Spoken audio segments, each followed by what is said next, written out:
मैं विकास कुमार आप सभी का स्वागत करते हैं सनराइज ऑफिशियल के इस ऑनलाइन प्लेटफॉर्म के ऊपर। मैं दोस्तों जैसे कि आप लोगों को पता होगा एसएससी जीडी नजदीक आ चुका है और यूपी पुलिस का ही मतलब वैकेंसी निकल चुका है।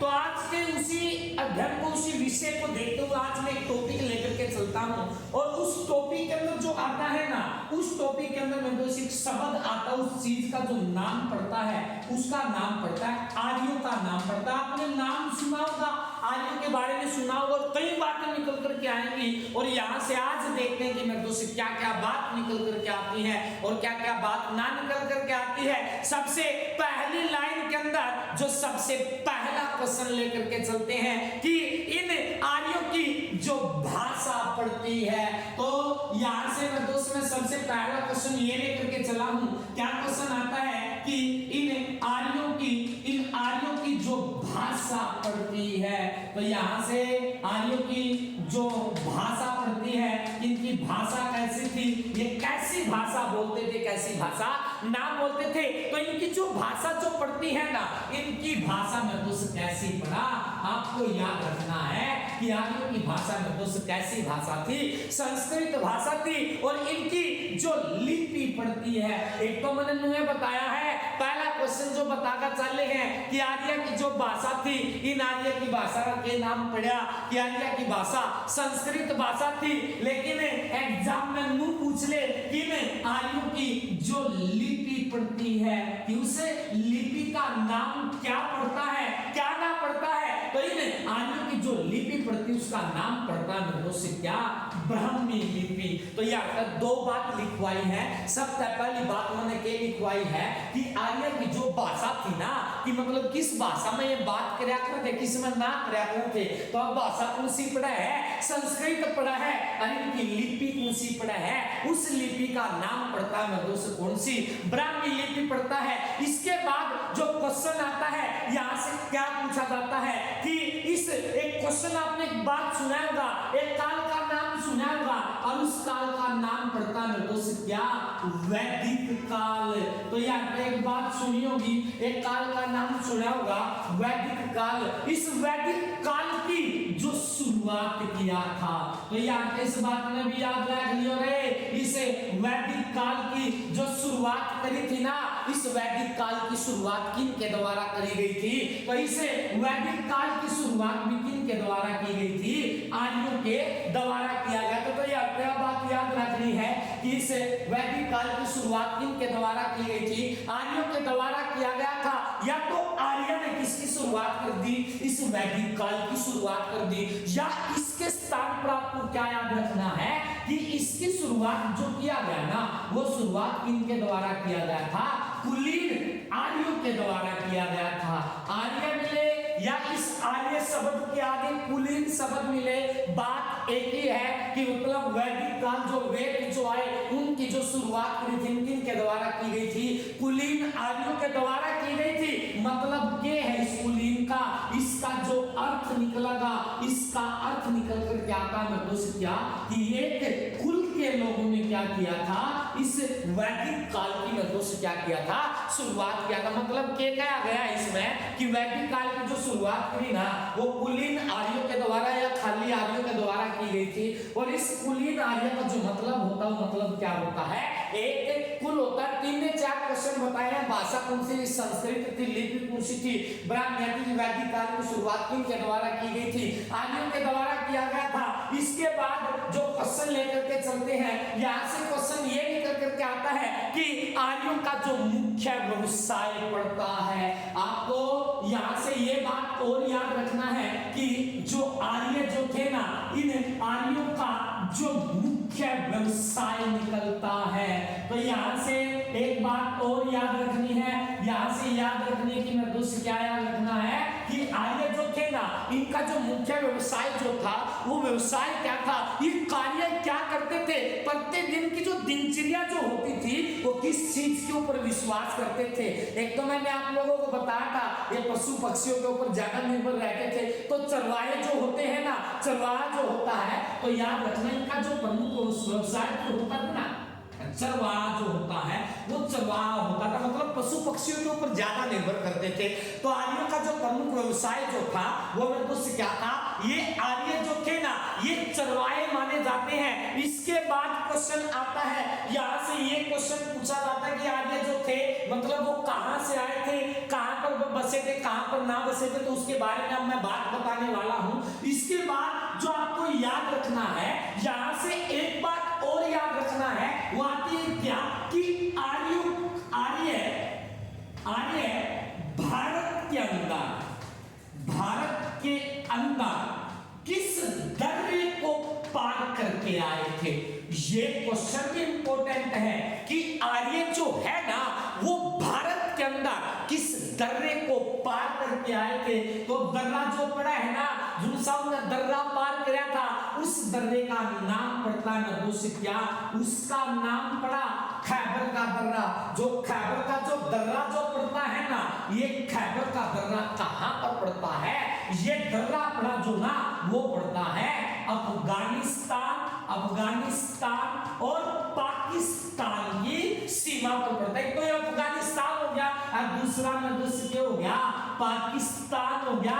और इस पाकिस्तान की सीमा पे के पड़ा है, अफगानिस्तान और पाकिस्तान की सीमा पर कौन सा दर्रा पड़ा है, खैबर का दर्रा पड़ा है। और इस दर्रे ने पार करके ये आर्य की आए थे, भारत के अंदर आए थे। तो यार इस बात में याद रखियो, आर्य जो भारत के अंदर आए थे वो आर्य भारत के अंदर किस दर्रे को पार करके आए थे, तो उस दर्रे का नाम क्या पड़ा, खैबर का दर्रा पड़ता है। और खैबर का दर्रा में दोस्त कहां पर पड़ता है, अफगानिस्तान और पाकिस्तान की सीमा पर पड़ता है। और आर्य इसी दर्रे को पार करके में दोस्त कहां पर आए थे, भारत के अंदर आए थे। और भी बहुत सारी बातें बताऊंगा, लेकिन अभी शुरुआत हुआ तो बीच बीच में चलते हैं दोस्त, और देखेंगे क्या क्या निकलेगा, क्या क्या नाम निकलेगा। आर्य जब भारत के अंदर आए, वो आकर भारत के अंदर कहां पर बसे थे, तो इस बात में याद रखियो कहां पर बसे थे। तो याद क्वेश्चन भी आ सकता है, जब आर्य भारत के अंदर उस खैबर के दर्रे को पार करके आए ना, तो उसको पार करने के बाद आर्य भारत के अंदर आकर कहां पर बसे थे, तो उस स्थान का जो नाम पड़ता है ना, उसका नाम पड़ा मधुस क्या, एक नाम पड़ता है सप्त और दूसरा नाम पड़ता है मधुस क्या, सैंधव पड़ता है। तो सप्त सैंधव प्रदेश को याद रखना है। जो आर्य जो थे ना वो कहां पर आकर के बसे थे, सप्त सैंधव प्रदेश के अंदर आकर के बसे थे। लेकिन इसको आज के दौर पर जो नाम जाना जाता है वो जानते हैं मधुस क्या, सप्त सैंधव प्रदेश, या पंजाब के अंदर आकर के बसे थे। जो इसको सप्त सैंधव जो प्रदेश कहते हैं ना, कि आर्य सप्त सैंधव प्रदेश के अंदर आकर के बसे थे, वो सप्त सैंधव प्रदेश क्यों कहते हैं, क्यों कहते हैं, क्योंकि मेदुस यहाँ पर क्या हुआ था, यहाँ इसी कारण से इसको मेदुस क्यों कहा जाता है, क्योंकि यहाँ पर 7 नदियों का क्या था, समूह था, या यहाँ से 7 नदियां बहती थी, जो कि इनकी सबसे पवित्र नदी जो मानी जाती है सिंधु नदी मानी जाती है। बताऊंगा उसके बारे में भी क्या था क्या ना था।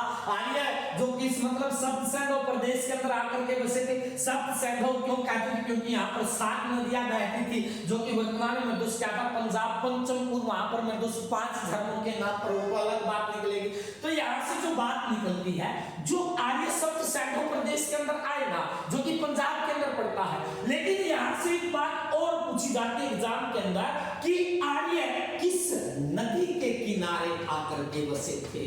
तो ये क्वेश्चन भी तो एग्जाम के अंदर आ सकता है कि आर्य किस नदी के किनारे आकर के बसे थे, तो उस नदी का नाम जो पड़ता है उसका नाम पड़ा सिंधु नदी। तो यार इस बात में भी याद रख लोगे कि नहीं याद रख लोगे, आर्य जो है ना भारत में सबसे पहले किस नदी के किनारे आकर बसे थे, उस नदी का नाम दोस्त के पड़ा, उस नदी का नाम पड़ता है सिंधु नदी के किनारे। आर्य जो थे ना सिंधु नदी के किनारे आकर बसे थे। फिर एग्जाम में नू पूछा जाएगा जो सिंधु नदी जो है ना, इस सिंधु नदी का जो उद्गम स्थल है, यह भी तो एग्जाम में पूछ लेगा कि सिंधु नदी जो थी ना, इस सिंधु नदी का उद्गम स्थल के है, मतलब यह नदी कितने लिखना है और कितना ना लिखती। तो सिंधु नदी का जो उद्गम स्थल है ना, एक झील है उस झील का नाम पड़ा दोस्त के मानसरोवर झील। तो यार क्या बात याद रखियो, मानसरोवर झील से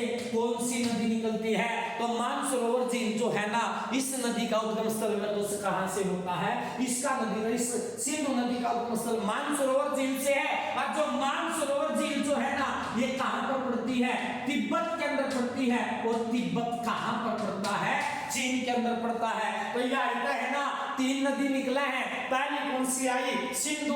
दूसरी कौन सी आई? सतलुज। और तीसरी कौन सी आई? ब्रह्मपुत्र। सिंधु, ब्रह्मपुत्र और सतलुज, ये तीनों की तीनों नदी कितने निकलेंगी?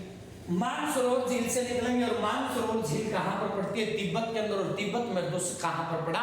चीन के अंदर। जो कि कहां पर, कौन सी नदी के किनारे आकर के कौन बसा था? यहाँ पर आर्य आकर के बसे थे। कहां से आए थे? ये क्वेश्चन भी एग्जाम के अंदर आ सकता है। आर्य आकर तो यहाँ पर बसे थे, लेकिन आर्य आए कहां से थे वो भी बताऊंगा कि आर्य ने कई इतिहासकारों ने कुछ नाम दिया है। कई ने तो आर्य को चीन से बताया है, कई इतिहासकारों ने यह भी बताया कि आर्य भारत के ही थे। तो सभी के बारे में रिसर्च करेंगे, लेकिन छोटे-छोटे क्वेश्चन जो है ना, पहले उनको पढ़ना बनता है कि कौन कहां से था, कौन कहां से ना था। इसके बाद जो क्वेश्चन आता है, यहां से क्वेश्चन एग्जाम के अंदर बड़ा बार पूछा गया है कि भारत के अंदर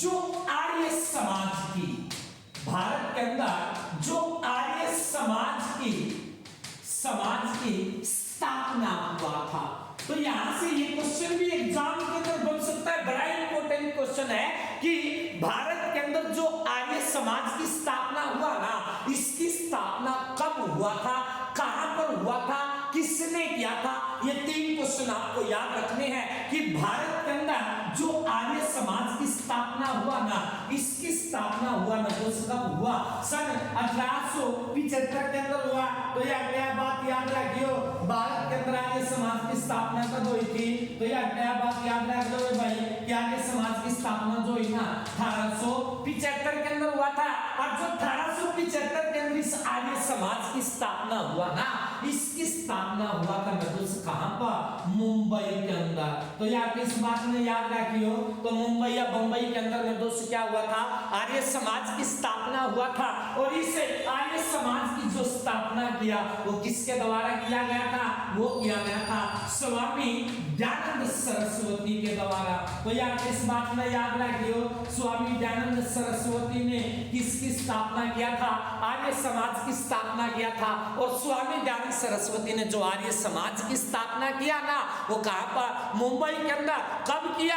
1875 के अंदर किया था। इसके बाद क्वेश्चन लेकर के चलते हैं, किसी स्वामी दयानंद सरस्वती ने हरियाणा के अंदर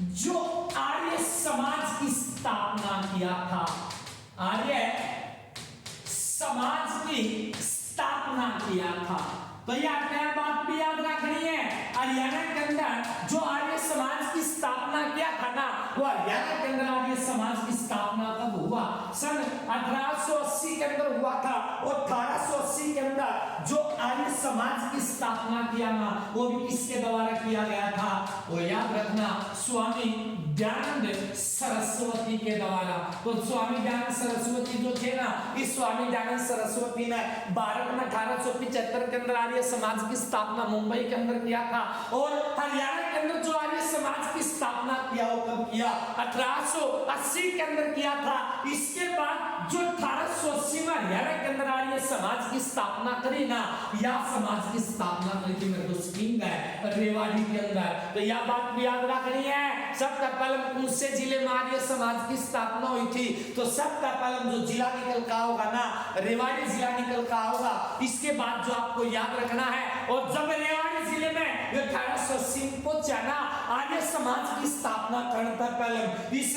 स्वामी दयानंद सरस्वती ने है ना, और सबका पहले के बनवाई थी, गौशाला बनवाई थी। तो इस बात का नाम याद रखियो, सबका पहले जो गौशाला जो बनी थी ना, वो सबका पहले गौशाला स्वामी दयानंद सरस्वती ने कित बनवाई थी? वो बनाई थी हरियाणा के रेवाड़ी जिले के अंदर बनाई थी। उसके बाद क्या हुआ था? यह आर्य समाज की स्थापना हुई थी 1880 के अंदर हुई थी। इसके बाद आपको याद रखना है सन 1886 याद रखना है कि 1886 के अंदर जो आर्य समाज की स्थापना हुआ था, इस 1886 के अंदर आर्य समाज की स्थापना कहां पर हुआ था?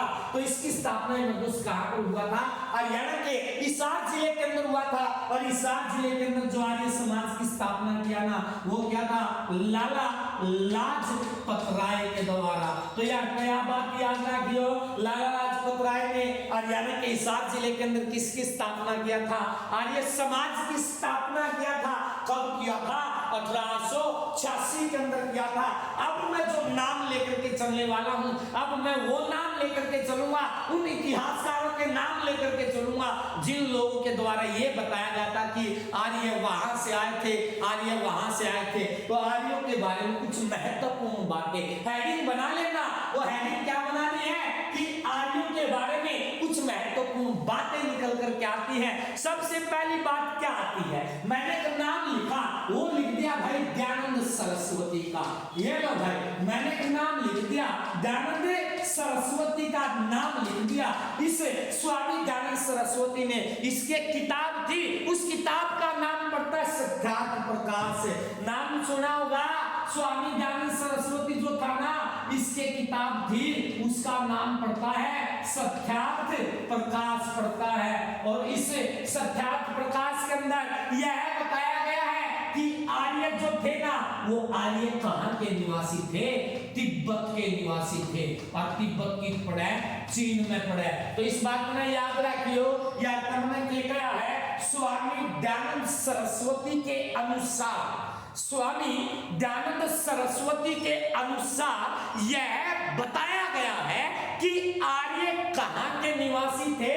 तिब्बत चीन के निवासी थे। इस बात का जिक्र कहां पर मिलता है?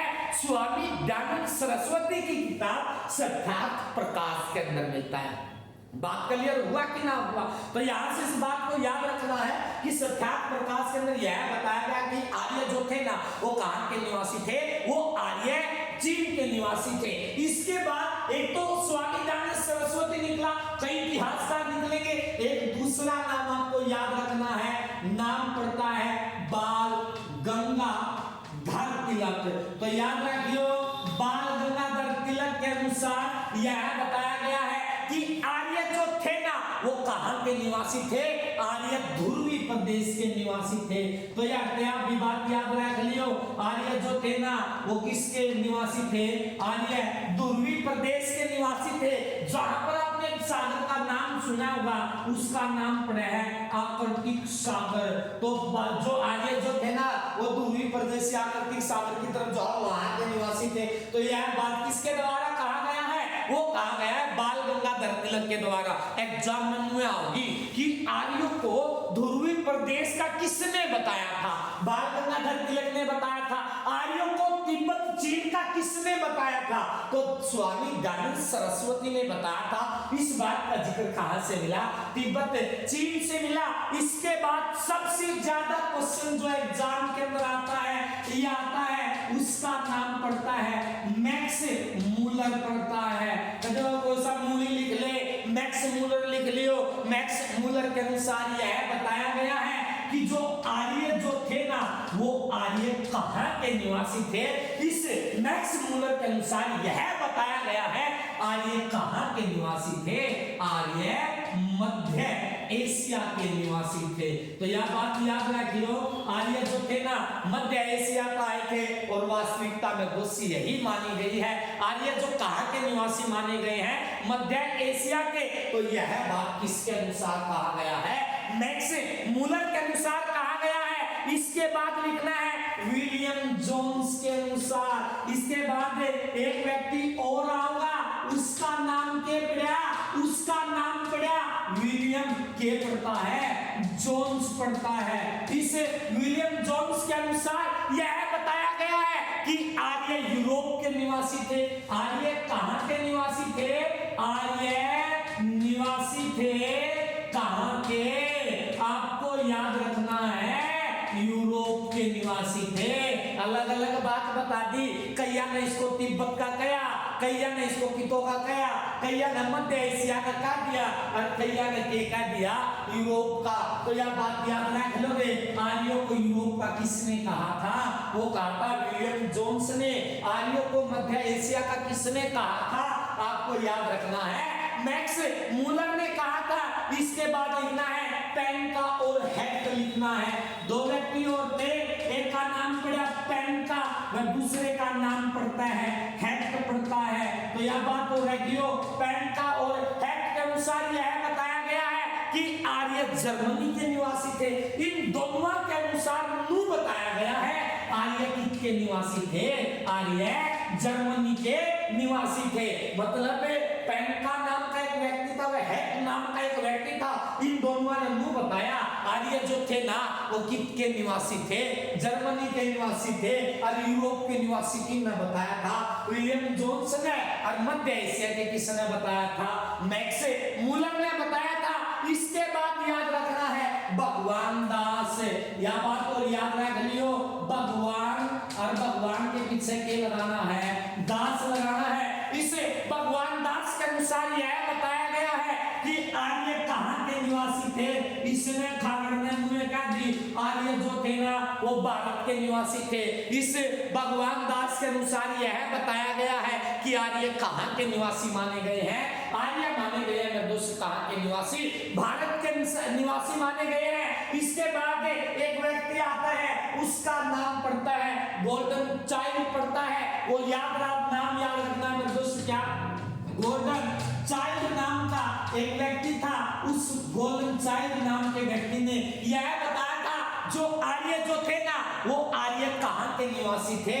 आपको याद रखना है, उसने ये व्यक्ति ने बात कहा था, गोल्डन चाइल्ड नाम के व्यक्ति ने यह बात कहा था जो आर्य जो थे वो कहां के निवासी थे? दक्षिणी रूस के निवासी थे। तो इस बात में भी याद रख लियो रे।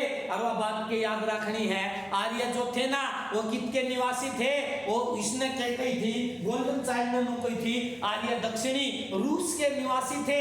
इसके बाद क्वेश्चन लिखना है, एक क्वेश्चन आता है कि एक नाम आता है गाइल्स नाम का एक व्यक्ति आता है। और इस गाइल्स नाम का जो व्यक्ति था ना, इस गाइल्स नाम के व्यक्ति के अनुसार, इस इतिहासकार के अनुसार यह बताया गया है कि आर्य जो थे वो कहां के निवासी थे?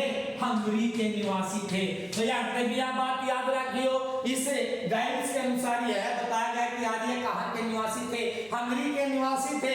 इसके बाद में तो कुछ पुरानी नदियां निकल करके आती है। मैंने आपको एक नदी का नाम लिखवाया होगा, मैंने आपको बताया है सिंधु नदी। तो सिंधु नदी जो थी ना, इस सिंधु नदी के बारे में बताएंगे। इस सिंधु नदी के बारे में के बात निकलेगी और के बात ना निकलेगी। जो आर्य जो थे वो किस नदी के किनारे आकर के बसे थे? सिंधु नदी के किनारे आकर के बसे थे। और उस सिंधु नदी का जो पुराना नाम पड़ता है, इसका पुराना नाम भी क्या पड़ता है? सिंधु पड़ता है। तो आज की वीडियो के अंदर में दोस्तों इतना, ये पूरे के पूरे आर्य समाज से संबंधित जितने भी क्वेश्चन आते हैं सारे के सारे कंप्लीट हुए। अगर आपको ये वीडियो अच्छी लगती है तो हमारे चैनल को लाइक करें, शेयर करें, सब्सक्राइब करना ना भूलें। जय हिंद।